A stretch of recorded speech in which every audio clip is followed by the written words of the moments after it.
Gaur egun gauza jakina da migratzaileak gero eta ugariagoak direla. Mugimendu handia dago, baina Europak zer egiten du, autoritateek zer egiten dute. Ikusten dugu migratzaile horien ongizatea eta segurtasuna bermatu ordez, ari direla kontrola bermatzen, hor ari dira inbertitzen.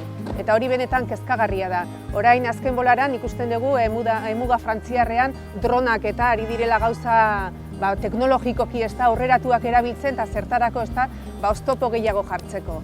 Orduan hor ere badago, gatazka armamentistikoak badaude, horien ondorioz etortzen dira migratzaileak eta ze gertatzen da, Europa idala muga gero eta zorrotzagoa jartzen.